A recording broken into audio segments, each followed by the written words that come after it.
काली जेन आमर संबलपुर विधायक जयन बाबू जेन आक्षेप कले आम संबलपुर यूनिवर्सिटी कार्यक्रम मंच उपरे जे उच्च शिक्षा मंत्री अच्छन ताकू कि केने जेन संबलपुर यूनिवर्सिटी रे जेन हॉकी स्टेडियम हबार थिला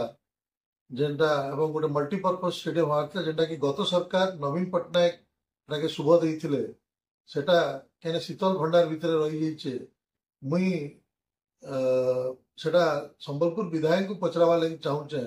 से आगुरु टिके आक्षेप करते भल नहीं थी ता आगुरु टिके ताको शोर पकैथिले भल नहीं थी ता आज से जानिचन कि 15 मास भितरे गत सरकार गोटे वर्ल्ड क्लास स्टेडियम राउरकेला करि पारला जदि चाहिथिले आरंभ रु जदि फॉलो अप करिथिते प्रकृत आंतरिकता थिता एवं ताकर चेष्टा रही थिता ए पर्यंत संबलपुर रे यूनिवर्सिटी रे से हॉकी स्टेडियम भी हो सारथिता से मल्टीपर्पज स्टेडियम भी हो सारथिता एवं जेन गोटे मंदलिया पड़िया रे जेन गोटे फुटबॉल एकेडमी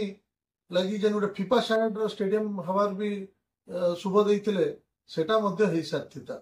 ई सबु नाय हवार कारण खाली जे सरकार आज शीतल भंडार भितर नाय न